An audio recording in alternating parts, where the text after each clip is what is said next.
What we mustn't do is get hung up on the percentages. It's a case of making sure that we have a blend of training and progression that starts to improve the intensity and the volume that you do.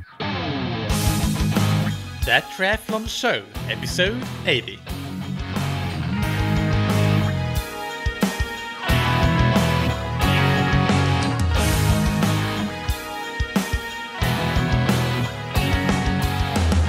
Hey, what's up everybody? Welcome back to another episode of That Triathlon Show, the podcast presented by scientifictriathlon.com.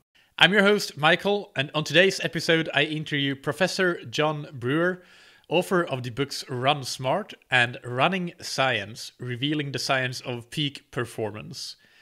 In the interview, we'll cover some of the most commonly discussed topics in running and what science has shown to be true about them and not true, including running form, the best way to train with volume and intensity distributions and so on, how weight and age affect running performance, recovery requirements after different types of runs, and lots more. But first, this episode is sponsored by Precision Hydration. They offer electrolyte drinks in different strengths of sodium concentration because the amount of sodium that you lose in endurance sports depends on two factors. First, the total amount that you sweat, and second, the concentration of sodium within that sweat.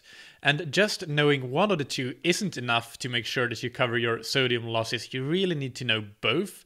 And especially in long events, this may cost you a lot of time if you don't. One research study found that those athletes that adequately replaced sodium finished 26 minutes faster in a half-distance triathlon compared to those who didn't.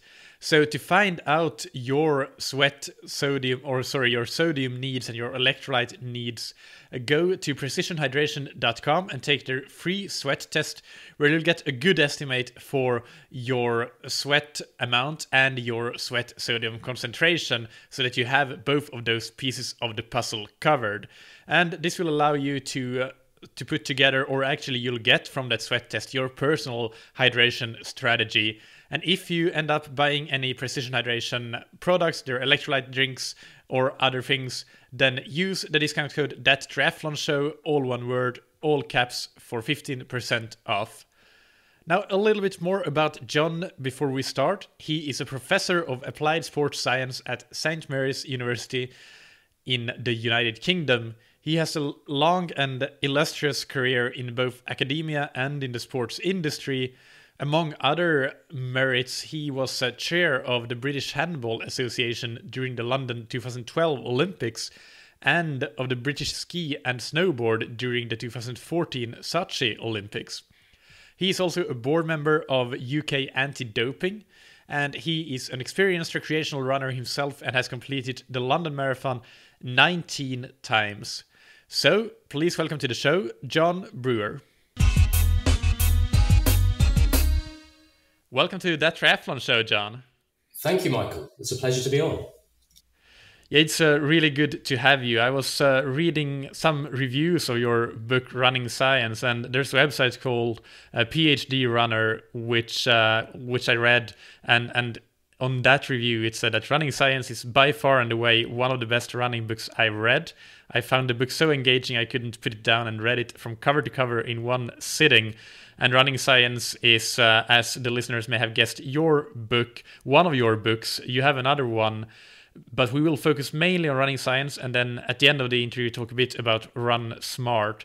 But can you tell us, what is Running Science about? How is the book structured, and who should read it?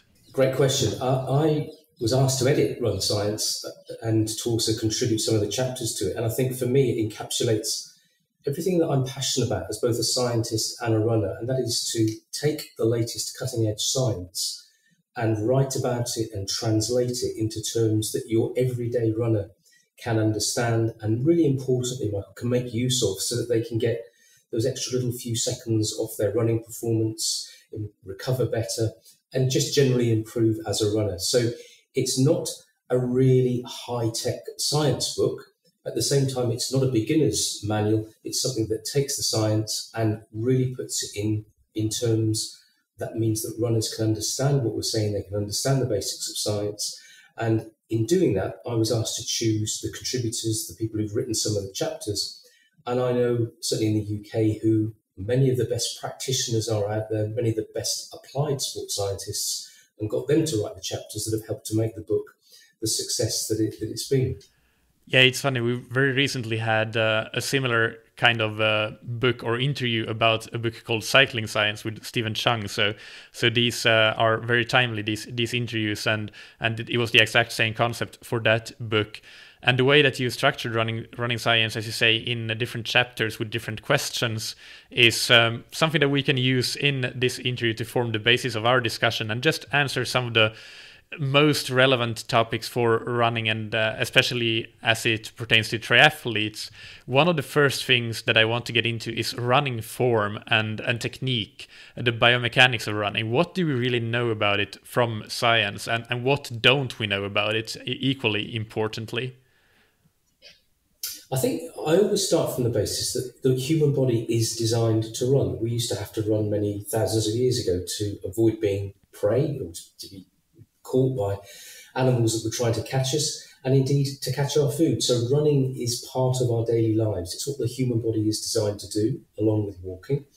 The problem is that for many people, society has evolved with cars, with remote controls, with trains and so on, which have actually taken running out of society. So what I tend to say is let people run naturally, let people run in a way that suits them, because we're all built slightly differently. We have different anatomical joints, different bone length and so on. And quite often, the person who might look the most ungainly is actually quite good at running. They're very economical, and they've evolved a running style that suits them. So whilst I think as a coach, as a scientist, it's possible to sometimes rule out or to coach better technique and to rule out some really obvious problems, there is a danger that if you try and tinker too much and make finite adjustments, just because something may then look aesthetically a little bit more pleasing, you're actually in danger of really doing more harm than good. So my main comment with style is to let people run in a way that suits them, let people run in a way that really maximizes their anatomical physique. It makes them as economical as possible. Don't tinker too much. But if you do see an obvious problem, then of course go in and try and coach that out. But on the whole, we are designed to run. It's important we let people run freely in a way that suits them. What are some of those obvious problems that may come up? I think we have to, it's stating the obvious, but when you run, you move in a forward direction. And every movement that is counter to that, so perhaps arms swinging across the chest, is causing a momentum that is in the wrong direction. It causes forces in the wrong direction. And that means that you have to use more energy to go in the direction that you want to go. So it's making sure that everything is aligned, that the arms, the legs, the head, the trunk are all moving in the same direction. I think there's also a tendency to look at the point of impact, the foot. And we know from scientific studies that 2, 3, 4 times body weight is going through the foot and the lower body every time the foot hits the ground. Now, again, it's quite easy to look at that, to do treadmill analysis, gait analysis, and try and work out the best point of impact. And I'm sure many of your listeners will be aware that you have forefoot runners who tend to land on the front of the foot, rear foot runners who tend to land on the heel and then pivot forwards. There is an increasing body of thought which is that we should land more in the forefoot manner as we're running, and that's why we've seen barefoot running, minimalist shoes come into the running market. On the other hand, there are also those who say actually landing on the heel, which is the more solid and stable part of the foot, is the best way, and then gently pivot forward. I think what you need to do is to look at an individual, at the same time take more of an holistic view and say, well, if we're looking at how they run, also let's bear in mind their experience, how many years they've spent running, how much have they developed the strength and conditioning within the bones, the tendons, the ligaments to absorb different types of foot impact, and only then perhaps prescribe some changes. Because if you've got inexperienced runners and you try to prescribe changing too quickly, so for example, you try to turn them from a rear foot runner into a forefoot runner, there is always a danger that you might create an injury. So it's looking at style, perhaps being aware of what might be better for a person, but also before you make a wide-reaching change or recommendation for a change, you bear in mind their experience the amount of strength, conditioning, and so on that they will have built up, because then they're more able to withstand and try some of the changes that you might want to put into place. When you mentioned there a couple of times about both running form and the foot strike, what you think, is that your interpretation of the current body of evidence, or how clear is it? How much science is there on these topics, on running form and specifically on how to strike the foot as well? Can we say that we know something, or is it just unclear and up for interpretation? What's the status there?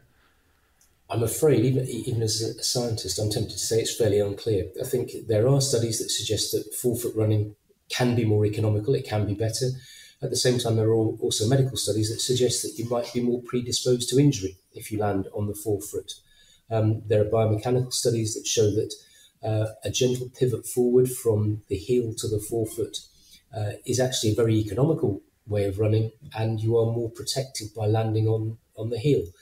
That said, you're then putting forces from the heel up through to the tibia and fibula in the lower leg, and perhaps at more risk of stress fracture. So I think there is no simple answer. The scientific evidence sways depending on what your genuine passion and point of view often is. It's really a case of working out what suits you and suits your experience and your running style. And I would never prevent somebody from trying a different type of running style. But very often, if that style starts to feel awkward and uncomfortable, it's the body telling you that it's not quite right. And although I'm a scientist, I will also say very strongly, and have done in the book, that it's important that you listen to your body and you react to what your body is telling you. And if something doesn't feel quite right, then the likelihood is that it isn't right for you. And it's best to stick with what's been tried and tested. Yeah, it's a traditional case of everybody is an n=1 experiment, and especially in this case when it seems that the current evidence is clear as mud. So let's move on to running training and how to structure run training. What do we know about that? There are studies on things like intensity distributions and how much volume people should run. But what do we know there? Is there any indications as for what is effective running training, or is it clear as mud in this case as well? Okay, let's start from, in a sense, what is the obvious, which is that you mustn't do too much, and if you're starting from scratch. So there is always a trade-off between intensity and volume, and it's important that people don't get carried away and do high volume, high intensity training at the start of a training program. So the science would show that building a good aerobic base is absolutely critical. So that is the work that will build up your oxygen uptake, your VO2 max, and develop a capacity to take more oxygen from the air that goes into the lungs to the working muscles.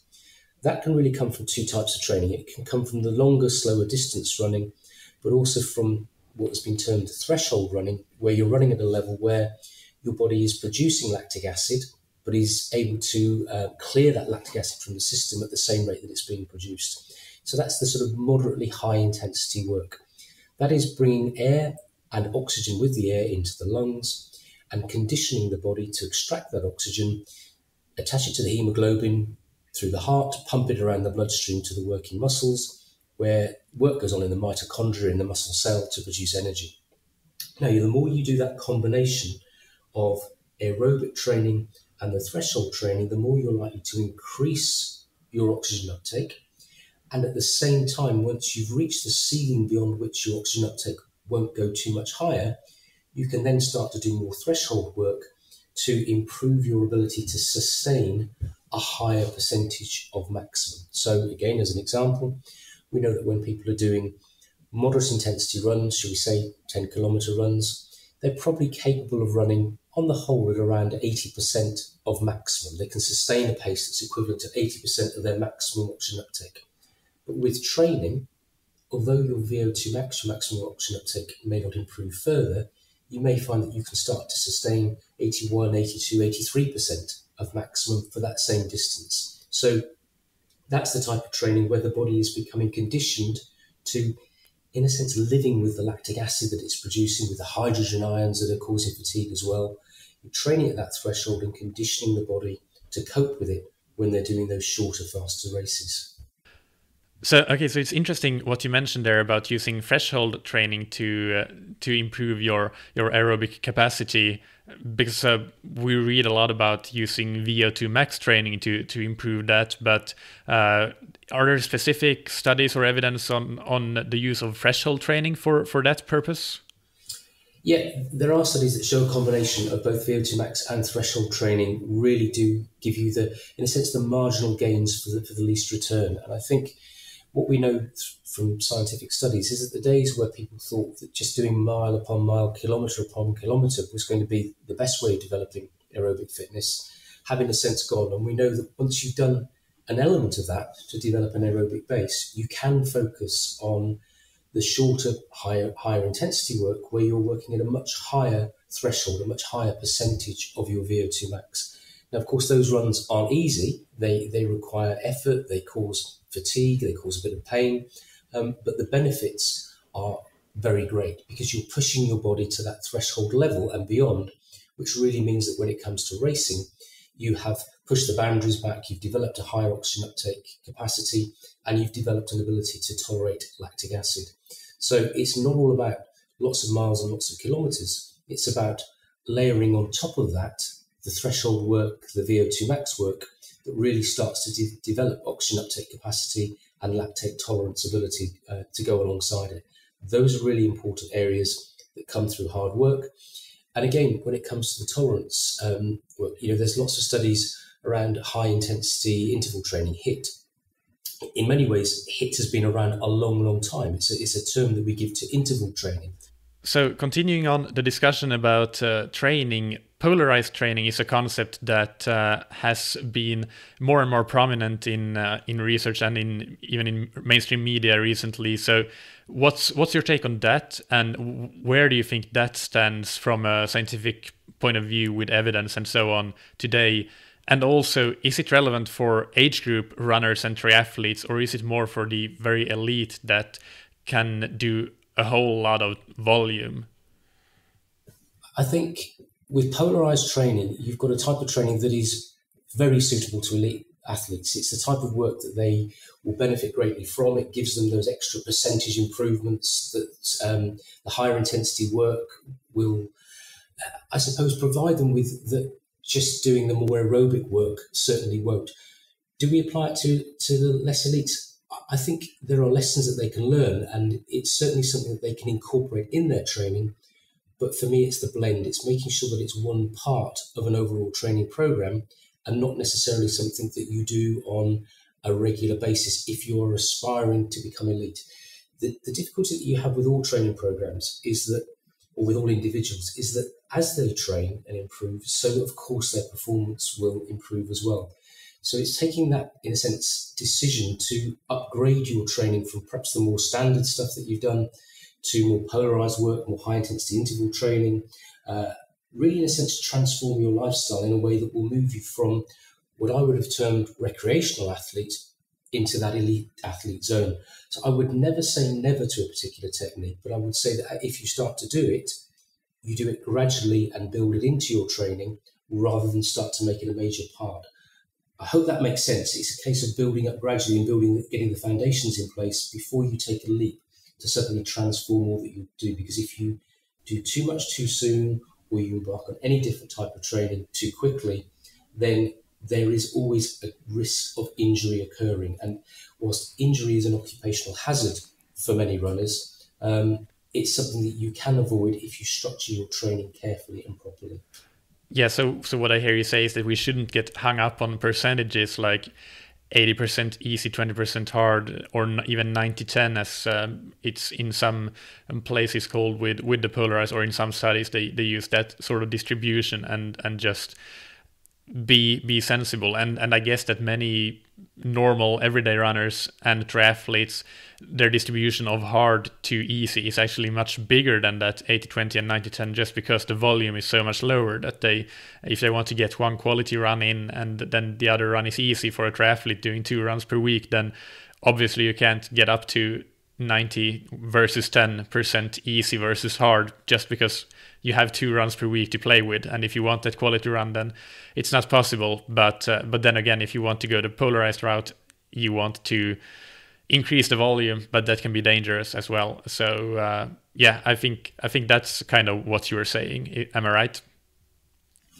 It is, but what I'm really big on and passionate on is that even as a scientist, I'm slightly reserved when I hear people banding around numbers that say you must have X percentage versus Y percentage. Yeah, exactly. That's what I'm saying as well. That we shouldn't get hung up on the percentages. Absolutely not. Yeah, It's very easy, particularly with the internet these days, to get studies which say we've done 70%, 30%, 90%, 10%, done these ratios.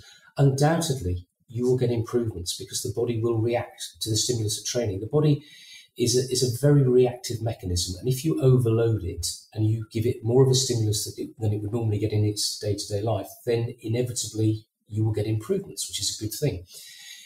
So you will get that if you do a study that does 90-10, you get it if you do a study that does 80-20, or even completely the opposite way around.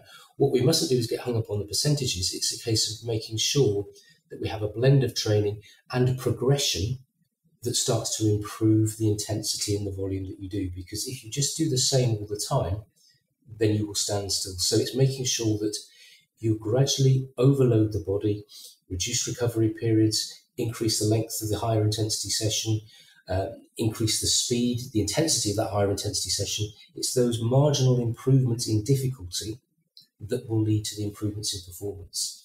Less getting worried about the percentage. Yeah. I 100% agree, and I think that a common mistake that age group athletes make is some of them are very much interested in reading everything there is to read and listen to every podcast interview there is about different topics, but then spend too much energy actually planning their training to very minute detail, and that's not really how it works. If you look at the training programs of somebody like the top runners in the world and triathletes for that matter, they're usually not too complex. They're very simple, and they don't get hung up on small details in the program. They have the big picture with the progression, and then they actually execute the training and spend their energy on executing their training to 100% of their ability, and whether that's going easy or going hard, but just being performing as they should in that training. And that's something that I think that many people miss. I couldn't agree with you more on that. I think in a sense, as a scientist or sports scientist, there's often an expectation that I'll say exactly the opposite to that, which is you can look at the minutiae, you can look at the percentages and so on. It's exactly what you said. Don't get hung up on the percentages. Look at a simple training program, understand the basic concepts, and structure your program accordingly, and gradually improve what you're doing. That's the way that you get improvements, not by becoming obsessed with minutiae. Perfect. Let's move on to another question. This one is a bit shorter and much more narrow in scope, and it's how does body weight affect running performance? Quite simply, having extra body weight means the body needs to produce more energy to get you from A to B. Having a lower body weight means less energy. So if you're carrying extra weight, the body will fatigue more rapidly, your performances will suffer, your times will be longer. If you have lower body weight, then up to a point, as long as you don't start to lose muscle mass, the body will be lighter and your energy can be used more effectively and efficiently in getting you around a run quicker and with less fatigue. Do we have any numbers in terms of, for example, performance decrement per kilogram of body weight? I know there are like rules of thumb that people can find on the internet, so I think that that's a question that the readers will have. Is it actually something that science has shown that we can be specific about how much it affects running? Yeah, you can, and I think it is very simple. If you look at somebody's oxygen uptake, for example, which is a function of their body weight, and you've got a runner who is, say, for example, 70 kilos, then you just need to do the basic maths on it to work out that if somebody puts on a kilogram in weight, it's likely that their VO2 max and maximum oxygen uptake will decrease by around 1 to 1.5%. So every kilo, depending on what your body weight is, every kilo of extra weight will probably lead to that 1 to 1.5% decrease in performance. That kilo will, of course, be proportionately more for a lighter runner. So if you're a runner that's around 50 kilos in weight, then an extra kilo could actually result in around about a 2% deficit in performance. So it's only a small amount, but it's still significant when it comes to the ultimate time that you'll produce. Yeah, it is significant when you start doing the math on the final times in a 10K, for example, or even a marathon. That's when it becomes really big. And it's interesting to hear that it is that that simple that we can just take the percentage of body weight lost or gained and then roughly translate that to running performance. Obviously, I guess that it's not always a one-to-one or exact correlation, but as a guideline. It is very much a guideline because, of course, what it's always hard to do is to control the state of training that an individual is in. And the other factor is that sometimes if people have gone through a weight loss process, they may well have reduced their calorific intake. So certainly in the short term, it may be that they've got lower muscle glycogen levels, they've got some sort of fatigue from that. So it may well be that that's not immediately translated. But on the whole, that's the simplest way of doing the calculation. It may not be 100% accurate, but it does give you a feel for the type of benefit that you would get from losing weight. And, if you think about it, nobody would go and run a marathon carrying a 1 kilo pack of potatoes with them because they know that would slow them down quite significantly. It's very easy to do that by putting on extra weight. Around 8,000 or so calories will cause around 1 kilo of body fat to be stored on the body. That will inevitably slow you down on both short, medium and long distance runs.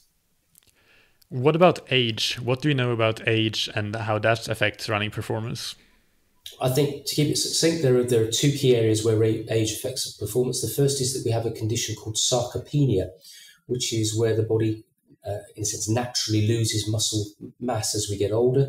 That can reduce strength, which of course will very quickly affect running performance. And also from the age of around 25 to 30, we know that our oxygen uptake capacity will also reduce. So you've got the double impact of a decrease in oxygen uptake capacity and a decrease in strength. Yes, that will inevitably result in a decrease in performance. You tend to see decreases in speed and power before you see a decline in endurance. But I think what's encouraging is that we do know that with training, it is possible to offset the physiological declines that we get with age. And certainly there is nothing to stop somebody still performing at a very high level well into their 60s, 70s and even 80s. And I've done some calculations where I've predicted that in the future, and it may be some time in the future, we could see 80-year-olds running marathons in under 3 hours. And even some of the greater improvements in our world records will come from 60, 70-year-olds who are producing world records and times that are quite outstanding compared to what we've seen at the moment. So the ability of elite athletes to continue training and performing at a high level is very much part of our physiological capability. It's having the dedication and the right type of training to achieve that. That is something that I'm sure we'll see one day in the future. Excellent. Yeah, and I had an episode on this topic on the podcast previously. I don't remember off the top of my head what the number was, but I'll link to that in the show notes for the listeners to go and reference, where we talked just about how age affects performance in triathlon. But that's really good to get it from the running side, and encouraging words, definitely. Yeah, so just to quickly interrupt on that, I think what we also haven't yet seen is the real capability of today's elite runners producing elite times 40 or 50 years from now. Most of the elite marathon times, particularly, that have been produced by 70 and 80-year-olds are people who were club standard runners in their youth. And they've decided to, in a sense, take up the sport more competitively as they've got older. If perhaps one day we see the likes of a Dennis Kimetto continue to train and to perform at the highest level injury-free into their 60s, 70s and 80s, I think we would see then some really phenomenal improvements in world best times for many of the distances at veterans level. Yeah, Magdalena Boulet is an interesting example, although she obviously does ultra running, so it's hard to compare times, but she is one that has been an elite runner, Olympic medalist winner maybe, I'm not quite sure, in the marathon, and then continuing to run well into her high 40s, I believe she is, and performing at a very, very high level. So let's see if she takes it back to the road someday and does a marathon. That would be very interesting to see. Finally, I want to ask about recovery as well. Are there anything that we know about recovery from different types of running sessions and even within different periods of training? What would you say about that as guidelines for the listeners? Okay, well, it's pretty very simply. If you do longer steady state running, so you're running for an hour, hour and a half, or even longer, then the main cause of fatigue will be the loss of energy stores, the loss of muscle glycogen. And that's where your diet, post-exercise diet, is critical to replace the carbohydrate, but also importantly, your post-exercise hydration to replace the fluid that will have been lost. If, on the other hand, you've done shorter, higher intensity sessions, interval training, polarized training, the really high intensity stuff, then it's more likely that the lactic acid accumulation and to some extent muscle soreness, damage to the muscle fibers will be the key factor in terms of having to recover. So after higher intensity sessions, it's more a case of proper rest, ensuring that your next session is a lower intensity session to give the body a chance to recuperate, perhaps having a blend of carbohydrate and protein in the diet to help to stimulate the muscle repair process, and of course to ensure that you do a proper warm down to keep blood flow going and to dissipate the lactic acid that will have been produced during that higher intensity session. So look at the session. Is it slower intensity, longer duration? Is it high intensity, short duration? And gauge your recovery accordingly. Yeah, that's really good advice. The one thing that I want to ask more about is the cool down, because I did an episode on the topic of cool downs. I also did one on warm ups, and I looked at what different evidence is out there. Obviously, I'm no scientist any longer, so I did it more as a journalist than as a scientist. But still, what I found was that there really isn't much in the way of evidence for improved performance or recovery from doing cool downs. The only thing is that you may, after a really hard session, get really dizzy and run the risk of fainting if you don't do a cool down. But that's more for racing. But I may be missing something, so you can correct me on that. But the way I've been going is to more and more minimize the relevance of cool downs, because I just didn't see the evidence of them, whereas warm-ups is a completely different story. I'm very, very big on doing proper warm-ups and actually all the time going in the direction of putting even more emphasis on the warm-ups. But the cool downs, I guess my opinion was different than yours. So can you tell me a little bit more about that, your take on cool downs? I wish I could correct you, Michael, and say there's a whole body of scientific evidence that says that cool downs are absolutely critical. You're right, there isn't. I think they in a sense have more psychological benefit than physiological. What I tend to do is actually just slow down for the last sort of 2 or 3 minutes of my training session and see that as part of the cool down. I would add that because the muscles are warm, there is a good opportunity to do some gentle stretching after a session as part of the cool down. But on the whole, there is no real evidence to show that cool downs are critical. That said, if you've done a very high intensity session where lactic acid levels are high, there may be some benefit in just gradually bringing the body back down to normal so that your heart rate slows down, your cardiac output decreases, and at the same time you start to clear and exhale the lactic acid that's been produced during those few minutes after exercise.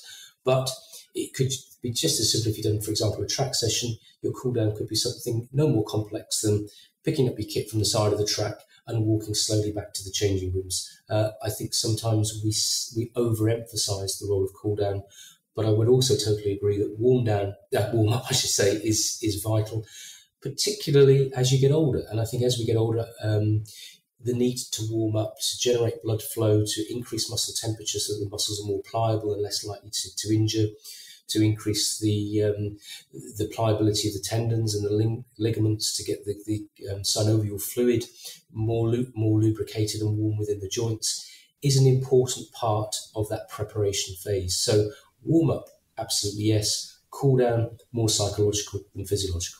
Yeah, absolutely agree with that, and that's the way I do it as well. Like either doing the cool down as a part of the final part of the main set or whatever you want to call it, or just as part of returning to day-to-day life, like walking around in the kitchen preparing that recovery smoothie or whatever it is can be part of a cool down, because you're still staying moving, walking, and all those sorts of things. So just a gradual return to day-to-day life that includes some moving around, but not necessarily having to run too slow case on the track in a very structured manner. And that's I think we are very much on the same page about. Yeah, Finally, definitely. let's talk a little bit about your other book, which is actually the newer one, Run Smart. What's that about, and what can interested readers find if they decide to go out and get that one? Okay, I think first and foremost, although it's a science-based book, I think if many of your listeners are real science techies, they might be slightly disappointed. It's really aimed at beginners. It's a beginner's marathon running book that uses science to help beginners make the journey from the start to the finish of a 26.2 42-kilometre marathon easier. I've done lots of work at the London Marathon for many years, advising runners before the race itself, and it's always amazed me how desperate they are for information and how, without being disingenuous, how little some of them know about the demands of the race that they're about to enter. So the book is designed to help people, in many cases, I think, complete their first marathon. It's a collection of chapters on the science of preparing, the science of race day, the science of nutrition, hydration, and so on. It's called Run Smart, and I see it almost as an ideal gift, stocking filler, Christmas present for the person who's about to do their first marathon, who just wants to get some advice on how to make the training, the day itself, and the recovery that little bit easier. Yeah, I know somebody that I could give it to for sure. I got a WhatsApp message from somebody a week or so ago, and he had to throw in the towel in a marathon that he was running. It was his first standalone marathon. He was a triathlete, but he had been training once a week, very randomly, if once a week. And then the message that I got is, hey, I had to throw in the towel. You can read about it on my blog here about the details. But what I want to ask is, should I get a stride power meter because to be able to better run? And I said, no, you should learn how to train properly. Yes, exactly. So for somebody like him, I could definitely see myself giving that book to him for Christmas. And I think it's also a case of resetting your goals as well. And I've often said if it's your first marathon, the aim is to complete, not compete. And I think that the difficulty is when you've got people, and your friend sounds like he's probably a highly competitive individual. They're only satisfied if they can run a marathon in a really fast time. For your first one, it's a case of almost parking that and just saying, I'll get the marathon under my belt. I'll get the experience of a marathon done. And if it takes me 4 hours or 2.5 hours, I'll still be pleased with the performance of covering the distance. Absolutely. The marathon is a different beast. Yeah. I have 3 rapid fire questions for you before we close off this interview, starting and take 15 seconds or so to answer these questions very shortly and concisely. What's your favorite book, blog, or resource, and not including your own books, which we'll obviously link to in the show notes, but other books, blogs, or resources related to running or endurance sports? This might sound a bit left of field, but it's actually Shackleton's book on his Antarctic expeditions, because that is literally all about endurance. And if you read that book and you look at the endurance, the mental resilience that he and his crew endured, then that makes running, in a sense, not insignificant, but it makes you realise how you can focus the body on getting the best from it that you possibly can and surviving adversity. Fantastic read, and it really does focus you on the mental resilience that the human body has at times of adversity.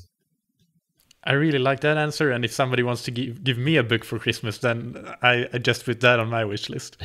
What's your favorite piece of gear or equipment? I'm afraid I'll be very simplistic. I've got a running vest that I've run about 10 or 12 London marathons in. It's a lightweight, thin vest. It's not high tech. It's nice and simple. It lets me stay cool. It allows the sweat to evaporate. It's nothing high tech. It's a simple piece of running kit. Running vests have been around years, and I think they've got a long life ahead of them. And finally, what do you wish you had known or done differently at some point in your running career specifically? I was a very good runner in my youth, but when we had children back in the mid-1990s, I'm afraid I let my running slip for a few years with the demands of bringing up two young girls. I wish, looking back, that I'd kept my running going, because although I restarted 5 or 6 years later, I have to say I did find it very tough to get back to the levels that I was at pre-children. So at least keeping ticking over and carrying on racing is something that I wish I'd done when the children were younger. Right. And if the listeners want to learn more about you, you're on Twitter with the handle @SportProfBrewer, and that will also be linked up in the show notes, of course. Is there anything else that you want to mention before we close off this interview? Only, I think, to say, Michael, that again, just to re-emphasise, although I am a scientist and although sports science plays an increasing role in running, it's not just about science. The human body isn't just about science. It's quite subjective at times, and it's a case of blending science with how you feel and keeping things simple that will lead to improvements. Don't get hung up with everything that you read, because there's lots of different opinions, lots of different studies. So only don't keep chopping and changing. Keep things simple. Use some science, but also use some common sense as well. Yeah, that's a brilliant way to end this interview. Thank you so much, John. Ladies and gentlemen, this has been Professor John Brewer. It was really great talking to you. Not at all. Thank you for inviting me. It's been a pleasure. And there you have it. I think that my key takeaways from this episode, as we discussed, is not to be really bound to any single number that you may see, even though they can provide guidelines, but don't use that as gospel that you really need to stay strictly to when it comes to things like, for example, intensity distributions. The reason that I brought that up and discussed it quite a bit is that I get tons of questions about it. And the thing is that, especially for age groupers that train a very limited amount, then you really can't apply the science from elite athletes that train 20 or 25 or 30 hours per week on those age groupers that train 6 or 8 hours per week. So that was a really good takeaway. And also the running form one is one that I always say to people, that there are a few things that are no-goes that we need to correct, like overstriding. I consider being a no-go, and I think that science supports that. If you overstride, you need to correct that and start landing with the foot beneath your hip. But there are maybe a couple of other no-goes. But other than that, running form is very individual. So never try to go into too minute detail and really transform your running form. I don't think that's the correct way to do it. You will adapt a running form naturally just by running, put simply. All right, you can find the show notes for this episode and all the other episodes on thattriathlonshow.com as usual. The next episode on Monday, the 4th of December, 2017, if you're listening way in the future, is an episode that you do not want to miss. It's a solo episode on strength training for triathletes and endurance athletes. I will talk through what we know about it, and from science, what the evidence says, but also what the application is. So I will talk about how I structure the strength training of the athletes that I coach, and that will be a really good one. Strength training is one of my biggest interests within triathlon, so I'm looking forward to that. And I hope that you will come join me in that episode. If you find that triathlon show to bring value to your triathlon training and racing, then would you consider helping me spread the word about the podcast by telling your friends about it? That really is one of the best ways, the most direct way really, to help spread the word about the show. And really it helps the podcast a lot to get more airballs to it, and it helps me a lot as well, because it validates what I'm doing here when I see that more and more listeners are starting to listen, and you can help with that. So I would highly appreciate if you tell your friends about that triathlon show. Thank you again to Precision Hydration for sponsoring this episode. Remember to take their free online sweat test on precisionhydration.com. You have a link down in the episode description and on the show notes page. That will give you a personalized hydration strategy for your next race. Use the discount code THATTRIATHLONSHOW, all one word, for 15% off any products. If you want more information on why sodium and adequate sodium intake for your sodium loss is so critical for endurance performance, check out their blog post titled "Why Sodium is Crucial to Your Performance." I'll link to that in the show notes as well, and in the episode description in your podcast app. Thank you as always for listening. Keep training smart and keep loving triathlon.